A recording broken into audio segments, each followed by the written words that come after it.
feel like we're in a really good place. Was really happy on how free agency went.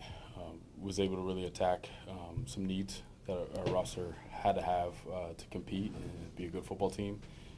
So I've been happy about that process and thankful for, the staff and the work from the coaches to execute at a high level, both with the trades and free agency. And then really been excited about the work that we've done preparing for the draft.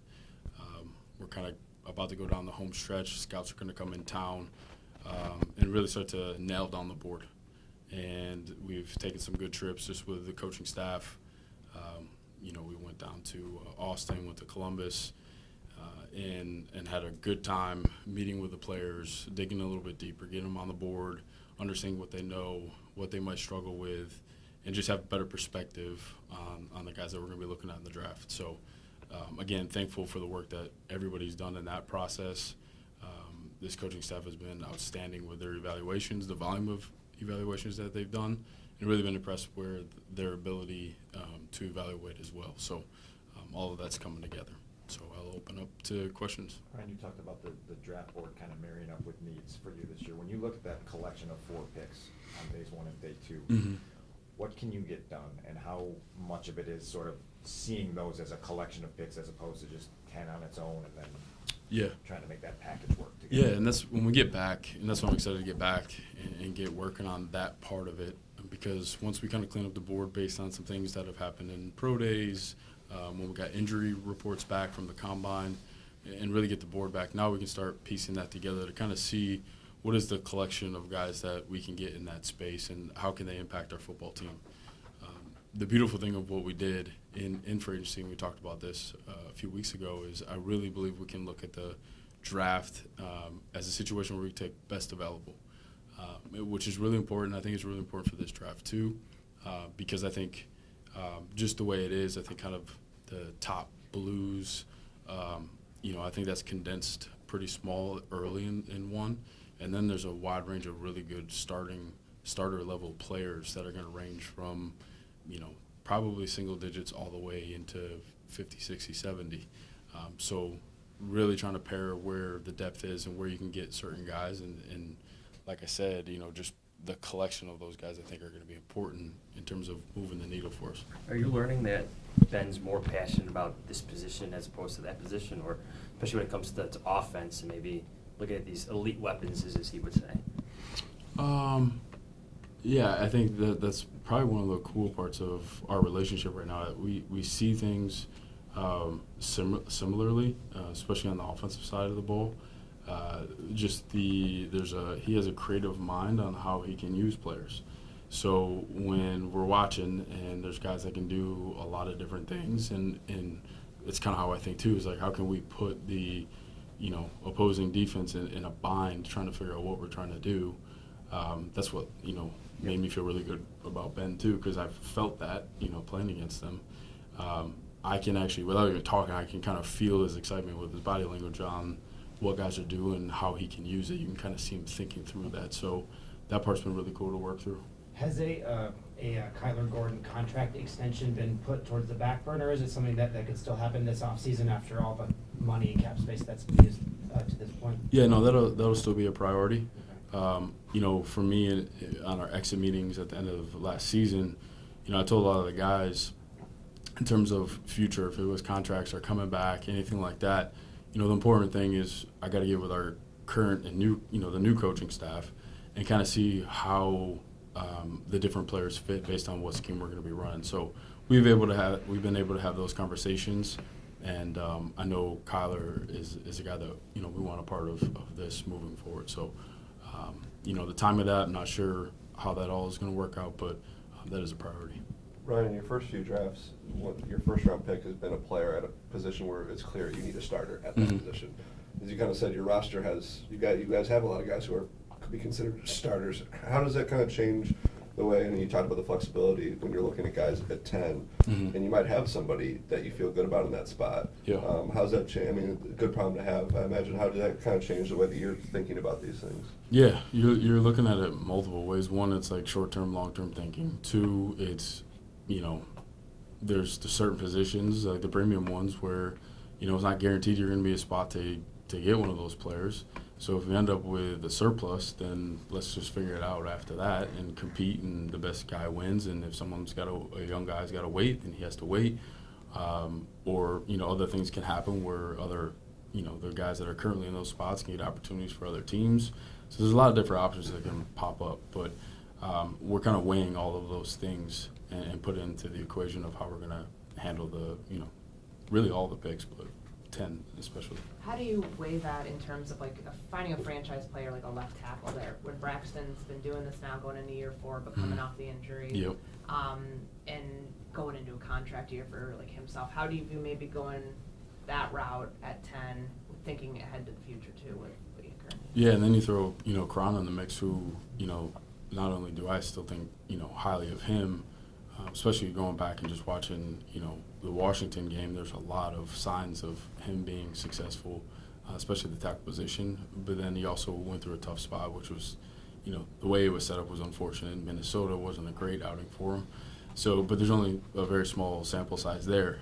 I know that competition is going to, make the best of both those guys. So we're weighing that as well as just who's best available in the draft. So it's all a part of it. It makes it a little complicated when now you're talking about kind of 3 deep in that space. But I think it makes us really ask tough questions when we're watching specifically like a left tackle. Like, is this guy going to make us better in year 1, year 2, year 3? How do we feel about our guys?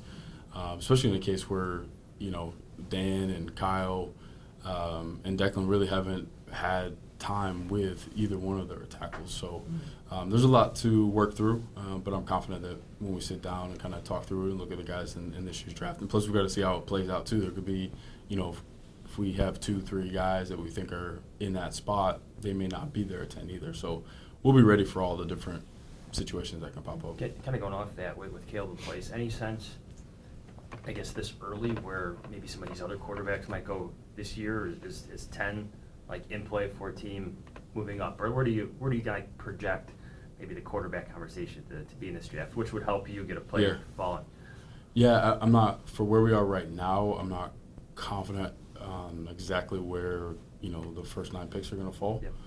But that's something that we'll look into, and we'll definitely weigh the option of, hey, if we can move back and collect a certain pick in this range, could that be really beneficial for us as well? So yeah, that'll be in play. It's been interesting to hear Ben talk about the importance of the passing game, specifically, or earlier today he was talking about the importance of EPA in the passing game and how that actually impacts wins and losses, and it being a better indicator than even turnovers now. How has that impacted your team's scouting in terms of having the roster reflect that desire from him? Yeah, I think if you're a well-rounded group and you have obviously the protection from the O-line, it all matches together. So, having an O-line not only for protection but also to establish a run game is only going to help you create explosives on the back end. Having the receivers, able to win in contested situations, run after catch.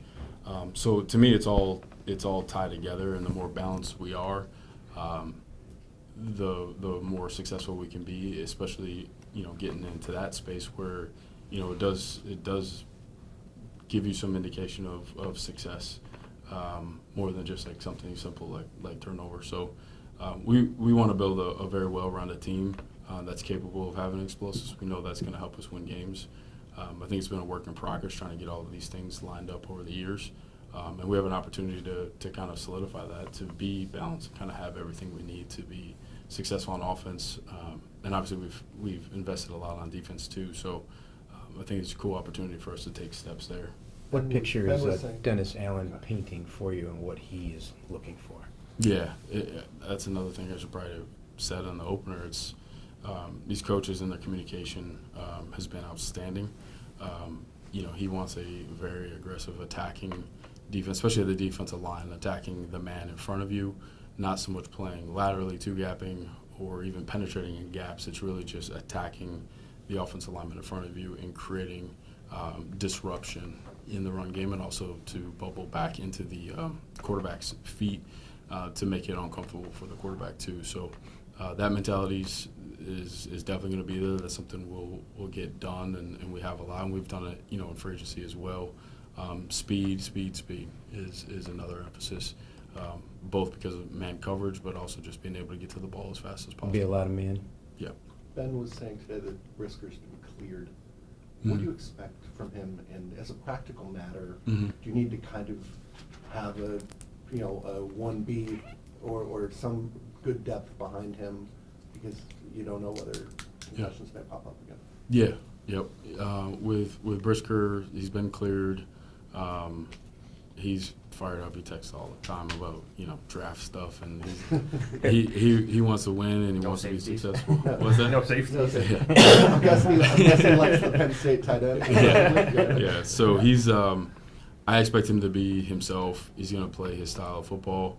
I've talked about it before. Like even the last concussion that he had, it's unfortunate because I saw a guy doing it the way that he was supposed to protect his head.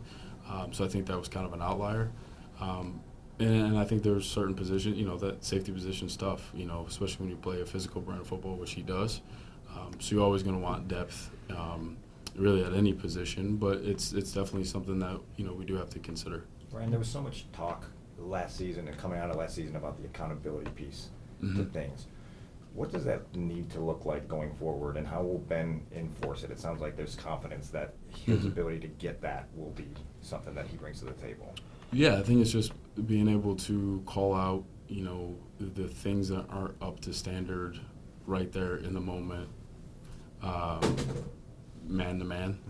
And sometimes it's in a group setting. Like, this is how we want it, and you address it immediately. So I think that is something that Ben's going to be really good at. And we'll do that together across kind of all spaces in football. And it's something, we've talked about a lot, and I feel confident that the guys are going to feel that when they get Along back. with that, you talked about leaders needing to learn how to lead, and you obviously Yeah. had the 8 captains last year. What are you looking for from that standpoint of things, of teaching guys how to be those forefront leaders? Yeah, the beautiful thing with our setup now, especially, the way the trades and free agency worked out, when you have a guy like Joe in the building, he's done it for a long time. When you have someone like Grady Jarrett, he's done it for a long time. That is an added bonus of bringing those guys in because they can show them how to do it. And I always think it's important that in order to do that and lead, you also have to be taking care of business on the field and still be productive, because I've seen situations where there's older guys who aren't really in their prime, and they're not, they're almost in survival mode, just trying to finish out their career, and it just doesn't hold as much weight. So when there's guys that are actually playing at a high level and they've won a bunch of games and they're addressing certain things, I think it's just weighted heavier, and the guys follow and will listen to that. When you see Ross. We'll do one more here on the record, and Ryan, you actually went about addressing the offensive line. When you kind of balance that out as you evaluate DeAndre Swift's season, what do you feel about his play, not only last year, but then going forward? Yeah, I think just with this group, especially when it gels together, I think there's going to be opportunities for him to be at his best. We saw that when he was in Philly, and highly successful.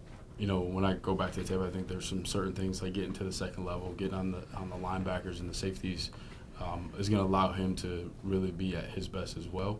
And then I know with EB in that room, when you talk about your landmarks, the details, the important small things of that position, I guarantee you that will be on point, and therefore I believe he'll have a successful season.